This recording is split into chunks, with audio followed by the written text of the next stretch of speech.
This is the Unique Scotland podcast with exclusive ScottishVisits.co.uk.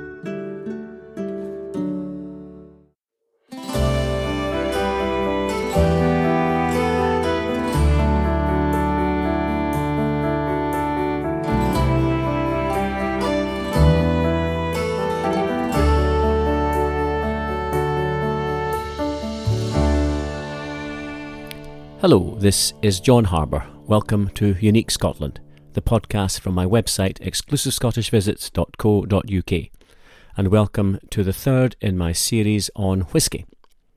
In this episode, I'm delighted to welcome Scotland's whisky guru, Charles Maclean, a master of the Quaich, Whisky Hall of Fame, author of 18 whisky books, participant in the famous Ken Loach film The Angels Share, and much more for you to hear about later in the podcast. I'm really looking forward to Charles sharing with us some of his wonderful stories. If you're new to my podcasts, I try to share with you an experience, albeit virtually, of the real Scotland, and as well as telling you about its people, customs and traditions, and taking you on tours to the Highlands and Islands, there are also specialist subjects that I cover, and this is episode 3 of a series of 3 podcasts on whisky. Whatever connection you may have to Scotland, or if you're intrigued by this small but beautiful land, then I hope that by listening to this and viewing my monthly video podcast, you get a feel for what this magical land of the Scots has to offer. In my last 2 podcasts, I covered its history, bringing you up to date as to how whisky first came to Scotland and the amazing industry it has turned into today. I also covered the process of production. How is whisky made and what constitutes a Scotch whisky which is now protected by law? I also told you how to interpret the label on the bottle of whisky which, if you know what to look for, contains a huge amount of information. And why some producers stopped putting a year or date of the whisky on the bottle. That was rather intriguing. I also talked about putting caramel in whisky and the effects it has, and I hope that my guest will be able to expand upon that and give his view. Well, if you missed them, then please go to my website at exclusivescottishvisits.co.uk or find them on the usual podcast channels such as Spotify, Google, Apple or iTunes under the brand name Unique Scotland.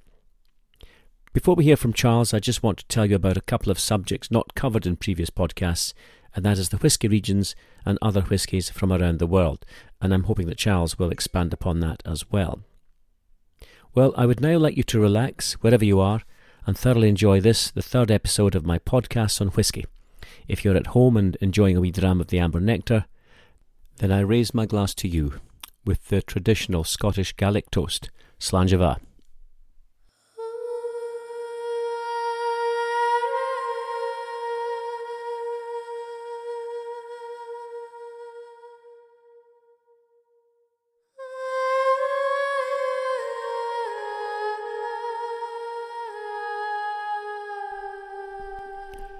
Just before Humphrey Bogart died, and he knew he was on the way out, he is reputed to have said, "I should never have switched from whisky to martini." So let that be a lesson to us all who are looking for longevity. As I mentioned in my first podcast, whisky is made of only 3 ingredients, but it could be argued that it is the most complex alcoholic drink in the world. There's a sort of mystery that surrounds it that you don't find in the fine wine world, and whisky's loose description leaves plenty of room for creativity. The varied types of whisky produced around the world, and indeed in any of Scotland's 133 distilleries, attest to this. Indeed, Charles Maclean will talk about tasting later during his interview, and you'll hear what a master of the Quaich is looking for in good whisky. The other thing that makes Scottish whisky special is that out of all the 120 or thereabout countries in the world that make whisky, Scotch is only made in Scotland, and this makes it an aspirational drink. It's like the golfer's aspiration to play golf at St Andrews, the home of golf.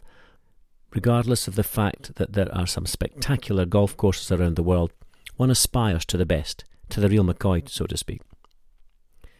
As I've just mentioned, there are over 100 countries that make whisky, but I want to look at 4 in particular that compete with Scotland: America, Canada, Japan and Ireland. In America, knowing your grains is key to unravelling the complicated world of North American whisky. By law, American rye whisky must be distilled from a mash of at least 51% rye. Other ingredients in the mash are usually corn and malted barley. American rye whisky is known for its fruity, spicy flavour, and sometimes compared to the Scotland's Highland region. American bourbon, on the other hand, is distilled from at least 51% and not usually more than 80% corn. Now, by law, bourbon has to be matured in New American oak casks. The taste is usually more sugary, probably from the corn, and floral and perfumed. Scotch whisky makers are also delighted with your single-use of barrel policy, as that is the primary source for Scotch whisky storage during maturation. Turning to Canadian whisky, there are actually very few laws governing the production of Canadian whisky, which allows the use of rye and corn-heavy mash.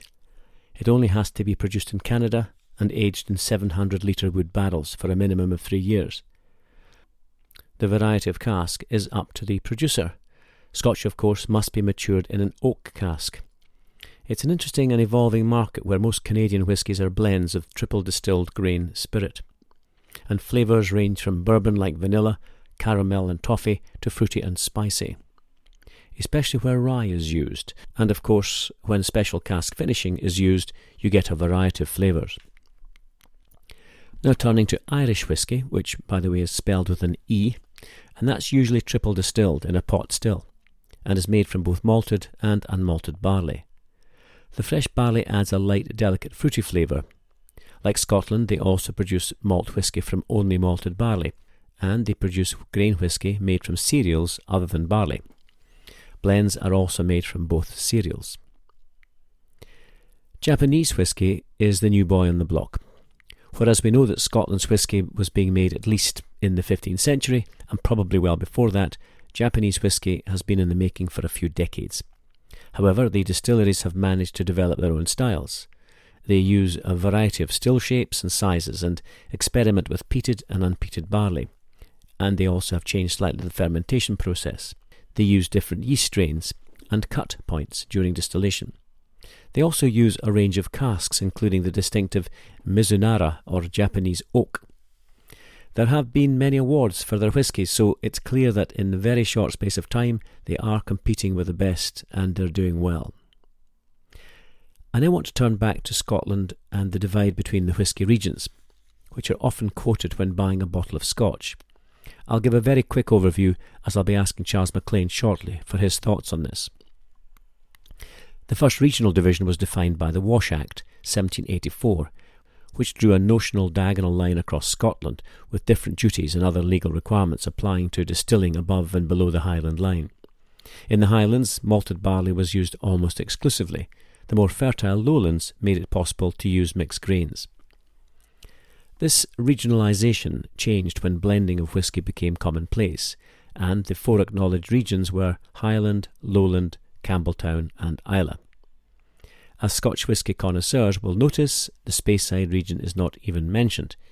In fact, this was only legally recognised as a region separate from Highland by the Scotch whisky regulations in 2008.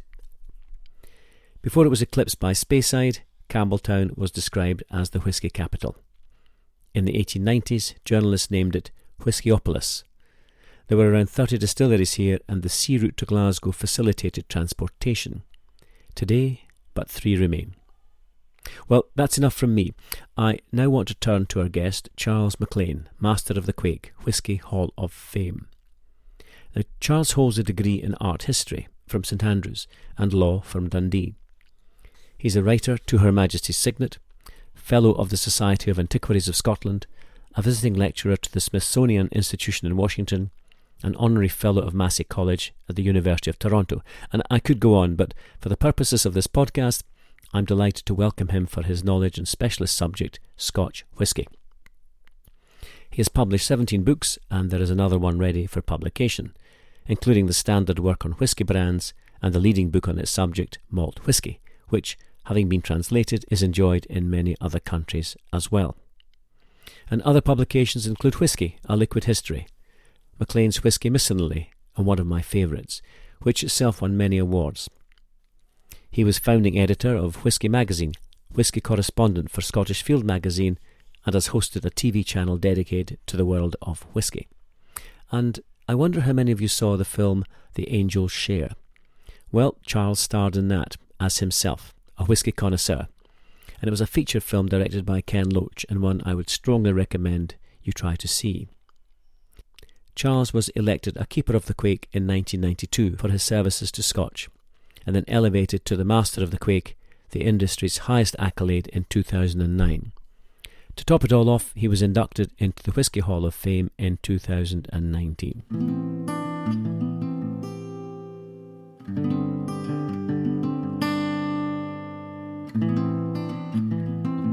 Well, I'm delighted to welcome the whisky guru himself, Charles Maclean, onto my Unique Scotland podcast. Charles, a very hearty Scottish welcome to you.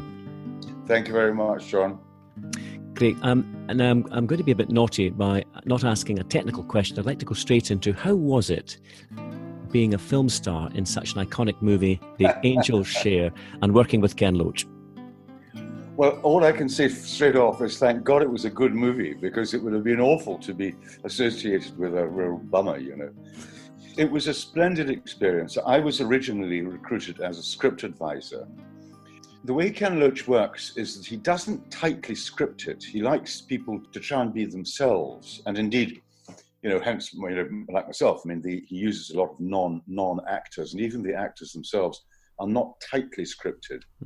Nobody gets to see the whole script. And I was sworn to secrecy because I had obviously seen the whole script. And so the cast gets the script for the day on the morning of that shoot. They know what's going to happen, but they're not expected to learn their words, or very, very rarely. So I went through and just made a couple of small suggestions here and there of this outline script. Yeah. And then it happened that Gordon and MacPhail, who are whiskey people up in Elgin, they had recently bottled a very, very expensive bottle of whiskey. And then it was exactly the time of the tsunami in Japan. And so they wanted to auction one of these bottles.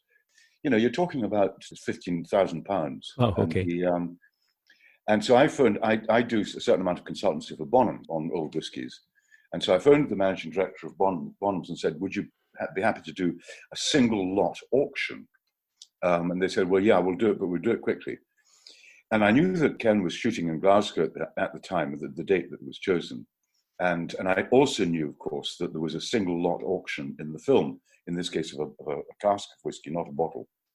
And so I said to the producer, would you be interested to come through to Edinburgh and see this? Because single lot auctions are uncommon, you know. Mm-hmm. Yes. But just to get the vibe, you know, there'll be people coming in on the phone or on computers and what have you. She said, yeah, that'd be great, we'll come through. Mm-hmm. So they did. And then the following day, she phoned me, the producer, and said, well, that was really useful, thank you very much. And by the way, Ken would like you to have the role of Rory McAllister in the film. Wow. I said, but I'm not a bloody actor. I said, well, that's the point. That's the very point, you see. And it was great working with him. He's a great old boy, he really is. And also working with the young, what I call the young kid, the stars, if you like. Yes. And it was a great experience. And then, of course, it did very well. We had to go to, it was selected for Cannes, indeed won the second biggest prize at Cannes, the jury prize. Yes. And so Rebecca O'Brien, the producer, phoned me, and I was in Germany, as a matter of fact. And she said, we've been selected for Cannes. And I said, that's great, well done, that's terrific. Well, we'd like you to come too. And I said, oh, well, I'm not sure I can. You know, I do a regular teaching program for Diageo, and it happened to be that week. She said, what do you mean you're not coming to Cannes? And I said, well, I've got this obligation. She said, you must be joking. She said, there are parties and there is Cannes. You know, get somebody else to do the teaching. Yeah. So that was me in Cannes as well. It was a great experience. It was, and thank goodness, as I say, it's a nice film. Yeah, phenomenal, and I thoroughly enjoyed the film as well. Good. Right, okay, I'll get on to the technical stuff now. Can I first of all ask, what was it that attracted you to whiskey? I mean, it sounds like an obvious question, but how did you become so involved in the whiskey industry? Oh, John, well, it's a long story, but to cut it short, I spent most of the 1970s in various universities, St Andrews, then Dundee, then Edinburgh, doing an art history degree first in St Andrews and then a law degree in Dundee, which I finished in Edinburgh University. Did my apprenticeship, my articles, and then knew that the law was not for me. Mm-hmm. And so I set up my plate as a literary agent in, I think it would be 1977. And as soon as I finished my articles, I abandoned the law and went into this full time and promptly starved, and then started writing. I always aspired to be a writer. So started ghost writing, helping people who had stories but couldn't write on behalf of publishers. So I'd be recruited by a publisher to help an author. And then writing under my own name, and my general topics were, broadly speaking, Scottish non-fiction. So clans, tartans, castles, the sort of stuff that you've done for the Blue Badge Guide, you know. Yes, exactly. And then commercial copywriting, working for advertising agencies, freelance, or mainly design agencies. And I came to whiskey because the first whiskey job that I did was a brochure for Bell's in 1981.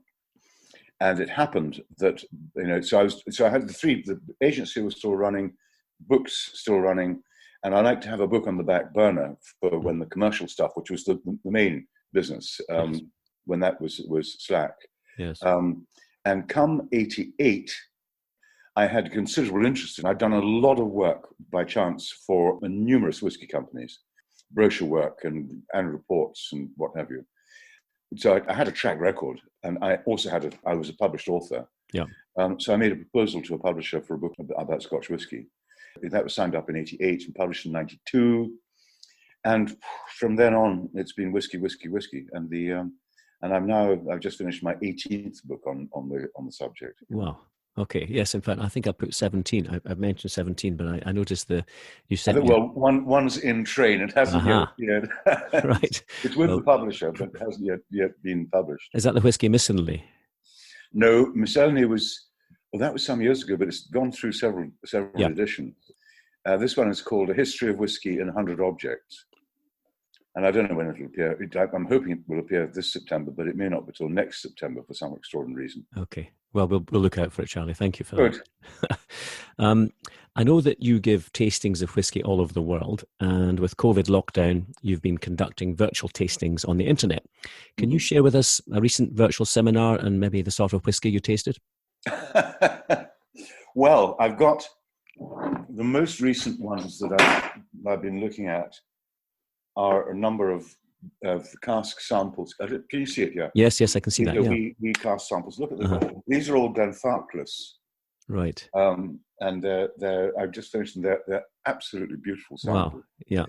So what I would do to start with is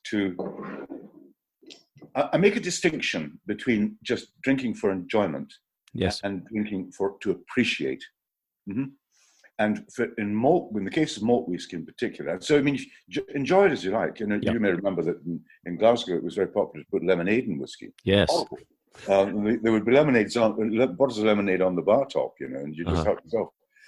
Horrible drink, but you know, if you like it with lemonade, if you like it with ginger ale, if you like it any way you like, that's fine. But for appreciation, the first thing is the glass. Now, a tumbler, the so-called standard whiskey glass. I'm drinking gin at the moment, by the way. I'm not sure we should tell the listeners that, but go on. Betraying my trade. Yes. That's fine just for drinking, but for appreciation, it depends as much on the aroma as on the taste. And a thing that people tend to forget is that flavor is, by definition, a combination of smell, taste, and texture. It's not just taste. We tend to think, it's got a nice taste, nice flavor, but it combines these three. So glassware is fundamental. Then I say, well, now let's look at one of these samples. Oh God, this is a 1987 Glenfarclas, so I'll be sparing. But so then I pour a wee sample. And the glass should a white wine glass is okay. Yeah. This sort of glass is called a spirits nosing glass. It's a sort of a specialist. It's a cupita, essentially, the sort of thing you drink sherry with. You swirl it. Well, first of all, you look at the color. And this has got a deep sort of amber, in fact, more umber, sort of browny, polished mahogany, you know? Yes. Now, that tells me immediately that it's been matured in a European oak sherry cask. It's been treated with sherry. The paler ones, you see, that's slightly paler. You can maybe see. Yes. Now, that's more likely to be American oak. The casks are either made from American oak or from European oak.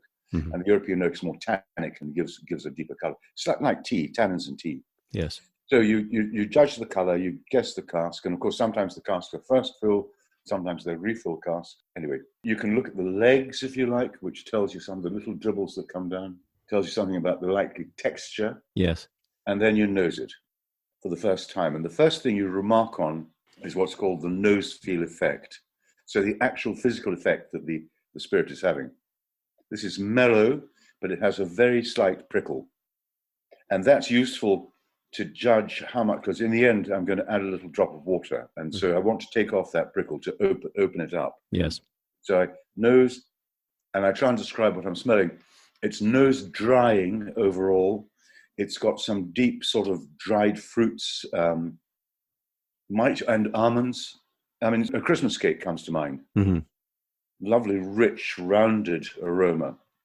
And then I taste it. Usually I taste it, take a sip of water. I'll taste gin. Clean my palate, and then take a sip. Now, as with the nose feel effect, the first thing I look for is what's called mouth feel effect. So this has a creamy texture. Some whiskies can be slightly acerbic. Some can be mouth cooling. This is a nice, creamy, oily, sometimes they're called. Yes. It starts sweet. Then there's an interval of chocolate in mid-palate. Okay. Extraordinary. And then it dries towards the end with a little bit of spice, in the finish.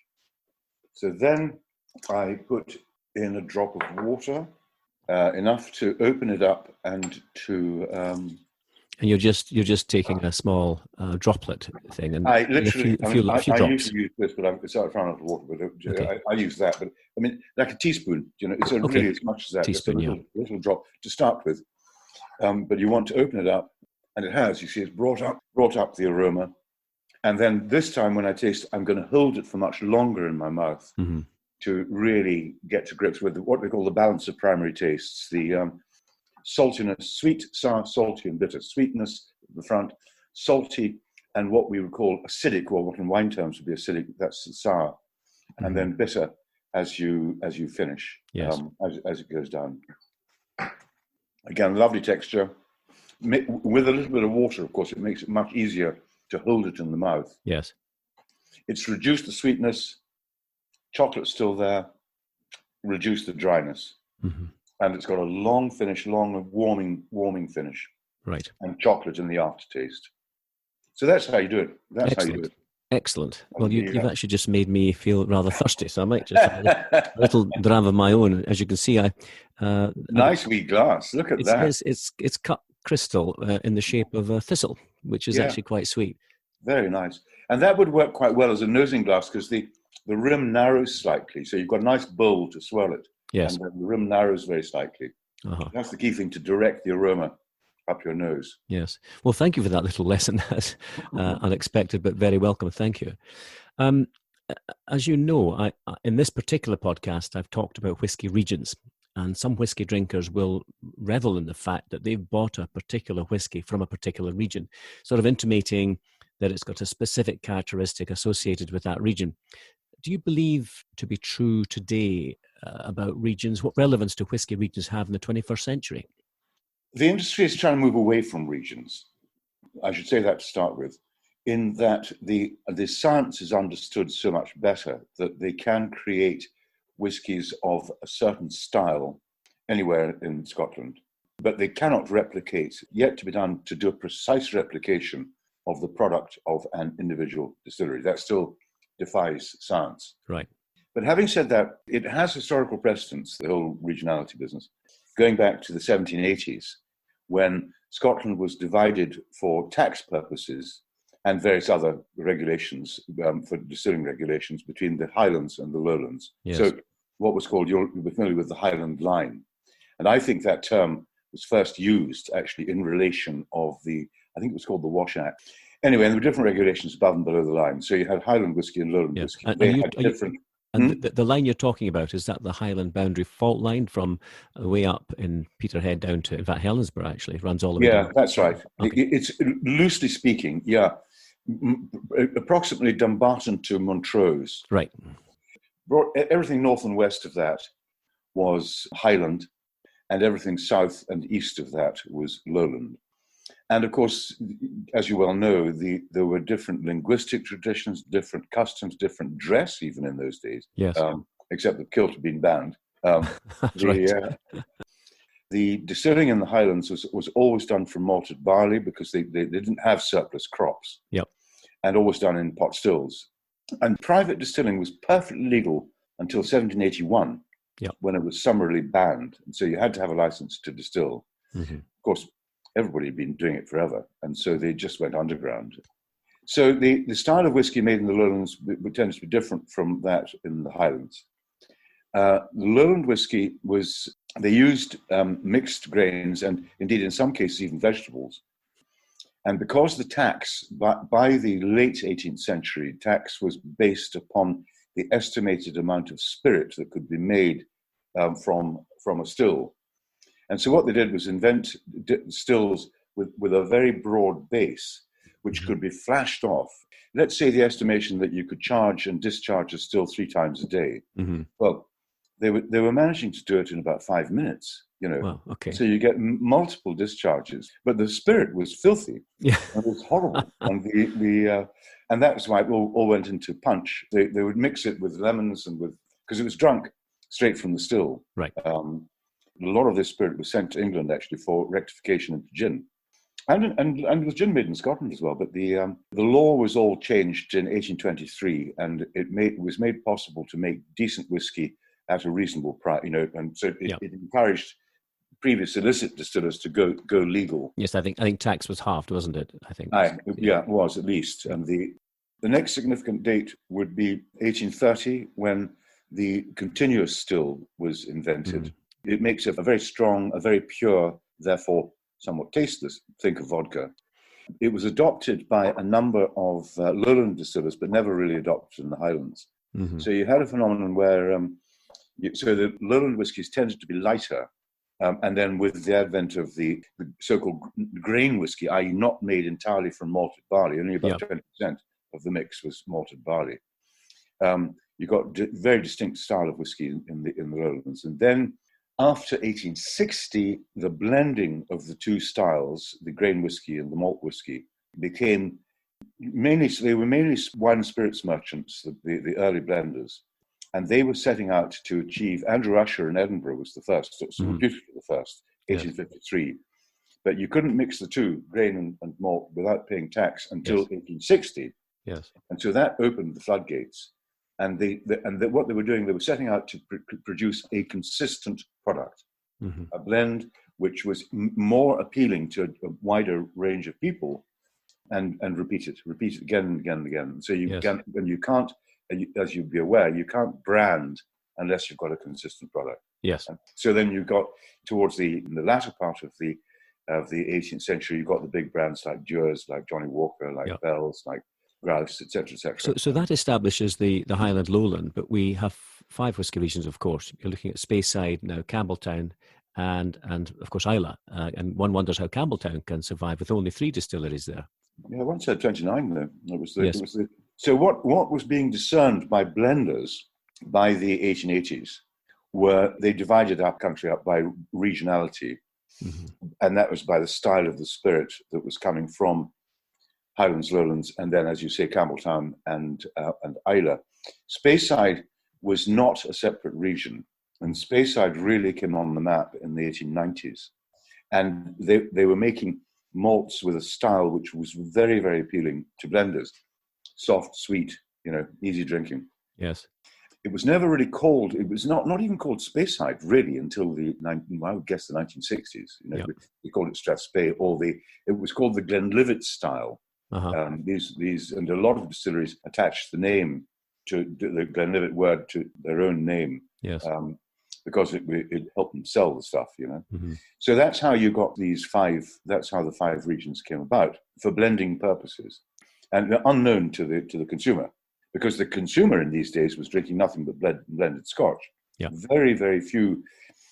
As blending took off big time in the 1890s, all the malt whiskey made, except for a tiny fraction, and that mainly sold locally, all the malt made went for blending. And that remained the case. Well, the first company to start promoting their whiskey as a single malt was William Grant and Sons with Glenfiddich.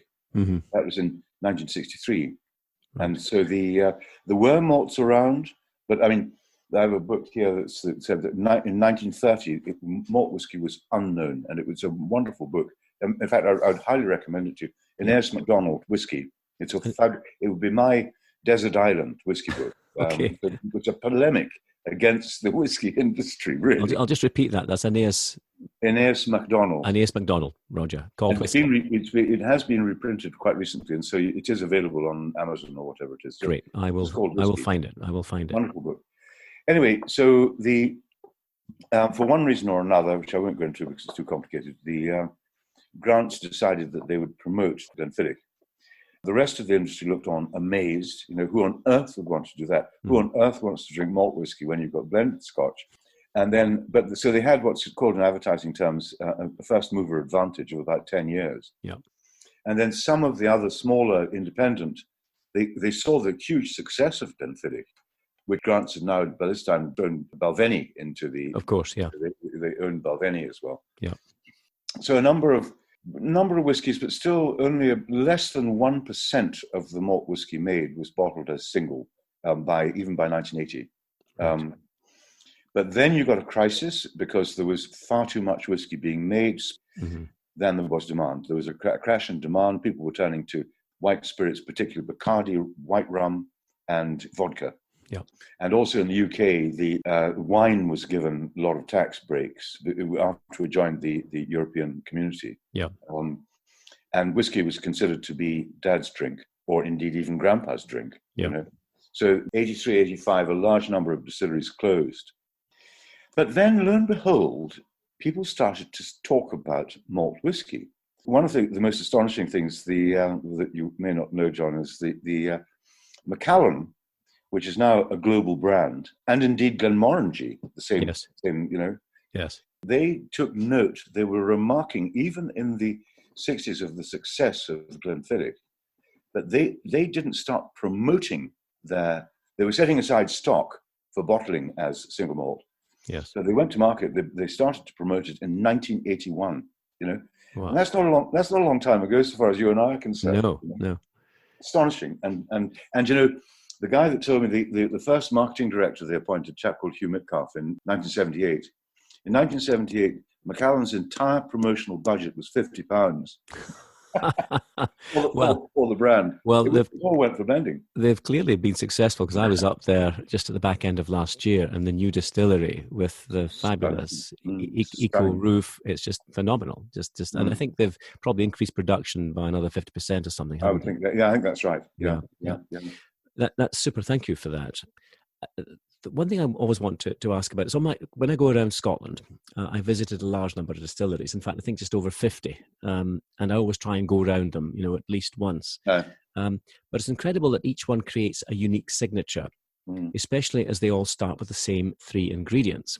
Now, some of the master maltmen will say it's the shape of the copper stills, the type of barrel used, even the way it's stored to produce that particular brand. For example, when you go to Islay, they'll say the sea air actually imbues the whiskey, because while the angel shares escaping, the sea air is getting in. So why do you think there is such a difference in Scotch whiskies, and what do you think is the greatest influence on the final taste? The influences are extremely complex. Briefly, do barley varieties make a difference? The industry says not really, although some would disagree with that. Yeah. So you've got the barley variety, and barley varieties are being changed all the time, really with a view to all sorts of things, but I mean, largely with a view to the amount of alcohol you can get per ton of barley. That's the key thing. Yeah. But also processability, as it's called, how easy it is to process it in the production, and agronomics, so how much yield you can get the farmers can get, so on. Water was always believed to be the key thing, because they didn't know any different. They didn't know what made this magical difference between one still and another. Mm-hmm. And it was they reckoned it was the water source. And indeed, many distilleries in the 19th century were built on the sites of former illicit stills, which were known to produce good water. Interesting enough, the Highland Park that you're drinking is made from hard water. They used to say that it's best made from soft water, Mm-hmm. but the Highland Park Glenkinchie, and I mean Glenlivet, the famous Glenlivet, is a mix of hard and soft, and the Glenmorangie is hard water, Mm-hmm. mineral rich, etc. So the water, well, does it make a difference? Well, by and large, people, most distillers will say no. Some say yes. Funnily enough, the temperature of the water in the condensers Yep. will make a difference. But anyway, and then yeast, and again, yeast is discounted in Scotland, Mm-hmm. not in Japan and not in America. They're very, very precious about their yeasts. Yes. And I think a lot of work is now being done on yeast. I mean, we can talk about the new emergent distilleries perhaps later, but Yes. some of them are exploring how to develop flavor with different yeast style, different yeast types, etc. Yeah. And then you get into the process, and not so much the early stages. Well, the first thing is malting, of course. So Yes. if you dry your green malts, it's called, over peat, you're going to get a pronounced peaty flavor. Yeah. But you can actually make a very lightly peated malt, but still dry it over a peat fire. Yeah. It seems contradiction in terms, but if you run your kiln very hot, you will limit the amount of the smoke, the phenols that stick to Yeah. the husks and give that smoky flavor. Drying over peat was the keynote of the of Highland whiskies, including Speyside. Mm-hmm. But the Speyside, there was a guy called Charles Doig, who was an architect in Elgin, and he invented what's properly called the Doig ventilator, the pagoda top to the stills, which is now a hallmark of a malt whiskey distillery. And that was designed to increase the draft through, and you could regulate it with louvers in the pagoda to contain the smoke or to expel it as quickly as possible. Yep.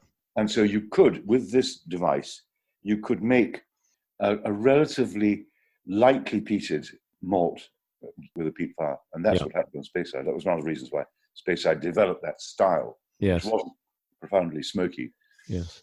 So that was very important. But during the process, the length of fermentations are very important. How fast, how hard you run your stills, how high you charge them. Yeah. Very important, whether you've got an old-fashioned worm tub condenser, which is a copper coil in a big tub of water. Yes. That which was the traditional way, or most now have what they call shell and tube condensers, which are big canisters with multiple hundreds of small bore pipes. I think Dalwhinnie. You're right. They've got the big barrels outside. You've learned. Well, but Dalwhinnie took out its worm tubs and installed shell and tubes, and they didn't get the same spirit. So at great expense, they took out the shell and tubes and put back the worm tubs.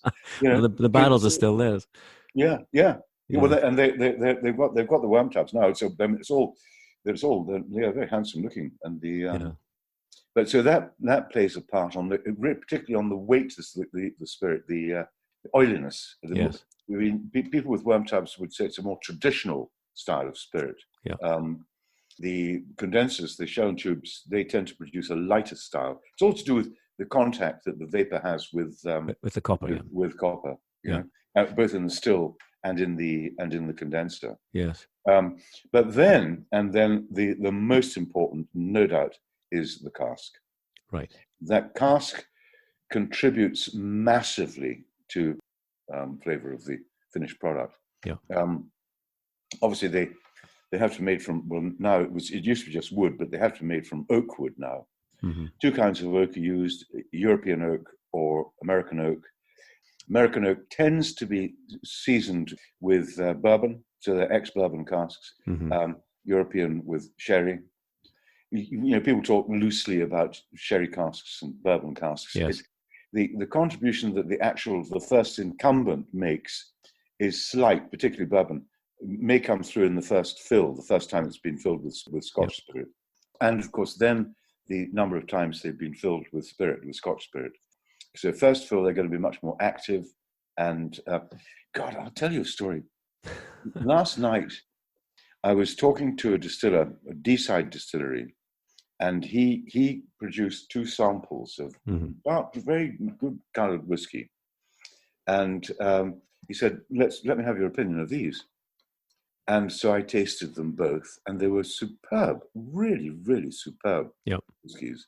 And we talked about each one, and I guessed them both to be about 18 years old. And one turned out to be a Glendronach 18, and the other was one of his own whiskies. It was 18 months old. Wow. I couldn't believe it. It was a perfectly mature whiskey. Yeah. In fact, I guessed it was between 20 and 18 years. Yes. But it was 18 months old. I mean, I was absolutely... It was matured in a very small cask. Yes. And a very active cask. You know, it was an ex-sherry cask. Yes. But it was very small. And you get a more rapid maturation in a smaller cask. But anyway... But I mean, that was humiliating for me. It's always good to be humiliating. Is that not a bit worrying if you can actually now mature to that extent, to that quality in 18 months? Yeah, well, it's not. I mean, you need to have the right wood, though, you see. Of course. And that's expensive. And so then there are other factors. You mentioned the saltiness of the atmosphere on Islay and but a lot of Islay whiskey actually is matured in the Central Belt. I mean, Kalila's all matured in the Central Belt. A lot of Lagavulins matured in the Central Belt and so on. Yes. But it still retains this maritime character and, of course, the peaty character. Sure, it does have that. The ambient atmosphere of the warehouses may play a small part, but it's a relatively small part. Yeah.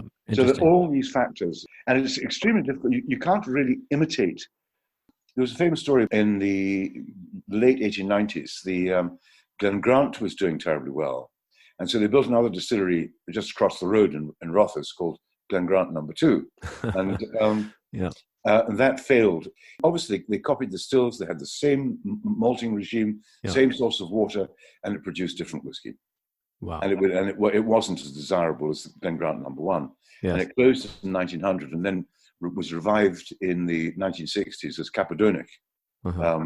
That Cappadonic's now closed and has been removed and is now part of Rothes, part of Forsyths, the still makers.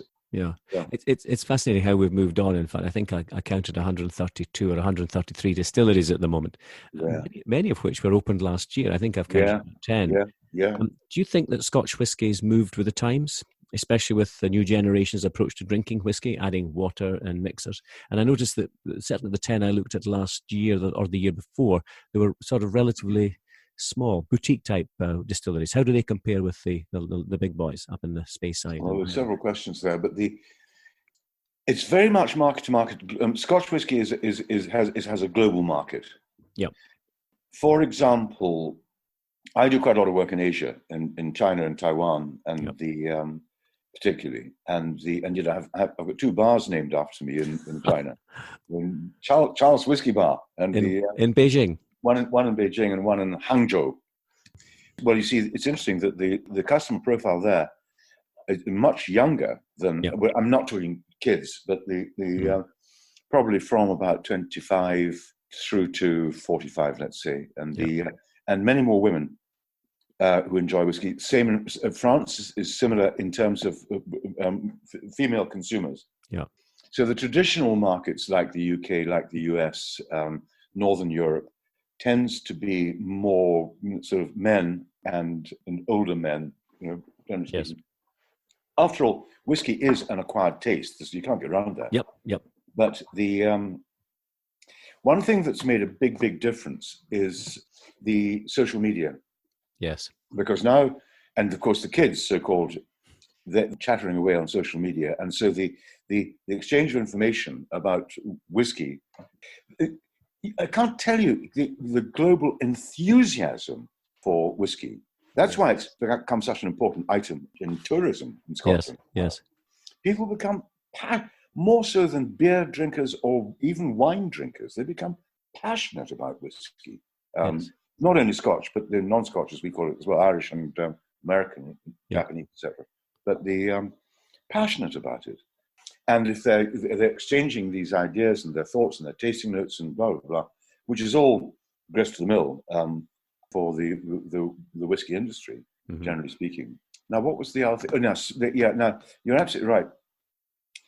By my count, I think you're right. I think that 32 new distilleries have opened since, or maybe 37, since 2004. Right. And currently, I know of another 30 that are proposed. Wow. This is unprecedented in the entire history of. And some of these are not toys. They're not small units. Yep. Some of them are sort of million litres of spirit per annum.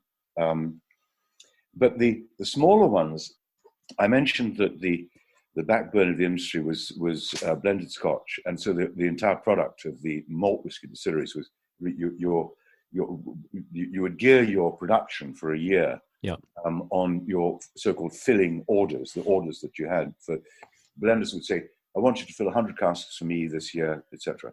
And the whole production was geared to that. And still is, in the sense that there's a lot of reciprocation, exchanging casks and so on. But a lot of these newcomers, most of them will have to rely on selling their single malt as single malt. Right. It won't go. Very little will go for blending. Yes. Which will mean that there's going to be some very strong competition, but it also means that they've got to differentiate. They've got to find ways. It's very difficult to innovate in any obvious way, because the definition of Scotch whiskey, is very, very tight. It's the most tightly defined spirit in the world. Yeah. And that's for the simple reason that to guarantee of the quality and character of Scotch.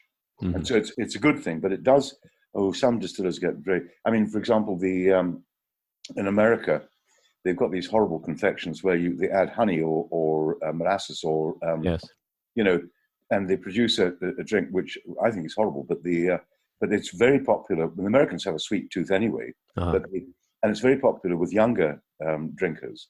And so some Scotch distillers would say, why can't we do that? Yeah. And the Scotch Whisky Association, which is the kind of governing body, says, no, you can't do that, because that'll change the true character of Scotch whisky. Of course, some would argue that the addition of caramel, which is allowed, could have a slight difference. What's your take on that? They used to use a thing called Paxaret, which is it's a vino cotto. It's a sherry which has been evaporated down to a complete thing. Yeah, and that was used as the colorant for tinting blends and things. The blenders loved it. Added a certain amount of sweetness. Spirit caramel. So that was banned in 1990, I think. Yeah. The Paxaret. Spirit caramel was then allowed. And it was deemed to be, as they say, organoleptically inert. It had no smell or taste. Yeah. Now that actually is not true, because if you add even a tiny drop to water, you can smell it just, and it tastes extremely bitter. Right. It's like saccharin. Do you know what I mean? It doesn't bestow a sweet taste. It's the other way around. But I have done experiments with it, and it is extremely difficult to discern. So these experiments with about 10 whiskey samples, someone would pour, they would add and you were blindfolded, spirit caramel, 2 drops of spirit caramel, 5 drops of spirit caramel, 7 drops of spirit caramel. Yeah. And you were blindfolded, so you couldn't tell by color. You just had to do it by nose and taste. And I tell you what, it was just, and the whiskies ranged from Rosebank, which is a very light lowland whiskey, to Bowmore, which is a smoky Islay whiskey. Yeah. And it was extremely difficult. Really, I scored about 60%, 65%, but I was never fully confident. And I was only one of several experts, so-called. And all of them, we posted our results and shared our results. And everybody said that they felt slightly humiliated because they did not. So what I can say is that the amount of spirit caramel that's used is very small and very difficult to discern. Yeah. But it completely ruins the possibility of looking at the color and saying, oh, that's come from an American oak cask, that's come from a refill sherry cask, etc. There is generally a move, certainly in malt whiskies. Macallan has never, to my knowledge, or the they all say that they never used spirit caramel. Yeah. They rely on the colour coming from the cask. And Yes. So I mean, I think it's unfortunate, but I think it's for cosmetic reasons. You know, if the consumer wants consistency of colour. If he's used to buying a particular whiskey, whether it's a blend or a malt, and expects that sort of colour, and lo and behold, there's a difference. He thinks, what's going on here? You know. So it's more for consistency of colour. That's all. Right. Yeah. Okay. Super. We've just touched upon different whiskies of the world there, and can you just give me your take on other whiskies, Japanese, American, Canadian, and how does it compare with our very wonderful Scotch? Well, I think the important thing, John, important thing to remember is that the one is not necessarily better than the other. I happen to prefer Scotch, but it's not necessarily better, necessarily. Yep. And really, they should be compared from a flavour perspective. They should be compared within their category. You know, so you compare, American bourbons, American ryes, American blended whiskey, etc., within its category. And Irish whiskey, you see, Pure Pot Still, which was the traditional Irish whiskey, is fantastic. Green Spot, Redbreast, my favourite, is better, I think, than the. Well, it's a different category. It's like saying, well, even in Scotch, it's like saying that malt is better than blend. Yep. Not really. It's a different product by design. But the key thing to remember is that all these whiskies, Japanese whiskey and so on, they're made with extraordinary skill and patience. And by design, the flavors that they're not random products. The flavors that the master blenders or the master distillers want, they go to great lengths to achieve that. Yep. You know? Yes. So as I say, I'm a Scotch drinker. Yeah, I suppose it's personal taste as well. It is, and I suppose in certain circumstances, if I'm in Ireland, I'll drink Irish whiskey, of course. And I wouldn't usually have a bottle of Irish in the house. No. Well, of course, if you're in Ireland drinking Irish whiskey, hopefully somebody else is buying it for you as well. Yeah. Well, that's great. Charlie, I just got one final question. You've already told us if you're on Desert Island Discs, the book you take with you. Can you just tell me what bottle of whiskey you would take? Well, it may come as a surprise, John. I would take Johnny Walker Black Label. Okay. So although my work is mainly to do with malt whiskey, I drink blended Scotch for pleasure. Mm-hmm. I mean, the dram that I will reach for at 6 o'clock this evening will be a blend. Yes. Because I suppose it's because malt is my work, and the blend is just where I can just forget about it. I just enjoy it. Yep. And of all the blend, well, again, it's somebody else. I mean, I used to say if somebody else is buying Johnny Walker Black Label, then I'm not supplied masses or any from Diageo. But it is interesting. I was the first editor of Whiskey magazine, and part of my job was I had to write a little article in each issue, interviewing someone in the trade, whether they were retailers or distillers or management or whatever, and across American whiskies and certainly in relation to Scotch whiskey production. And my final question was always, apart from the whiskey that you make or you're involved with, which one do you have the highest regard for? Mm-hmm. And I tell you, 80% said Johnny Walker Black Label. Really? So I was confirmed. It's a wonderfully consistent product. I love it. I can drink it like mother's milk. Well, thank you for that. I might just have a wee dram myself. I followed my father's footsteps. He was a man for the great famous grouse from Glenturret. But well, Charlie, it's been an absolute privilege to have you on the podcast, and I'm sure my listeners will have been delighted to hear from Scotland's leading whisky expert, to quote the Times, and one with such a love of Scotland and the national drink. So, Charlie, thank you so much for joining us today. My pleasure, John. Thank you. I've enjoyed our conversation. Thank you very much. Not at all. Not at all. That was Charles Maclean, whisky expert and master of the Quaich. You can find Charles on www.whiskymac.co.uk Also, check out the film about his son's Atlantic Row and the Whisky for Water project at www.broar.co.uk, and I'll spell that, it's BROAR, so it's www.broar.co.uk. And you'll also find Charlie on Instagram and Facebook. Well, I hope you've enjoyed this third and final episode of my first whisky series and hearing directly from a Scotch whisky guru and master of the Quaich. I hope it's answered many of the questions you may have had about Scottish whisky, but if you've got any more, please get in touch by emailing me direct at john@exclusivescottishvisits.co.uk or get in touch using the contact form on the website.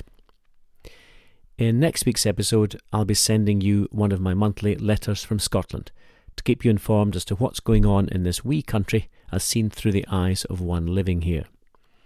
So please subscribe to my podcasts on my website at Exclusive Scottish Visits, or you can listen to my podcasts on the usual platforms such as Spotify, Apple, Google or iTunes. You'll find them under my Unique Scotland brand. I have to say it's been a real pleasure having you with me on my whisky series. And if this has prompted you to have a wee dram and you're relaxing with a whisky glass in your hand at this very moment, or even if you're not, then to you, wherever you are in the world, I raise my glass and wish you Slàinte mhath.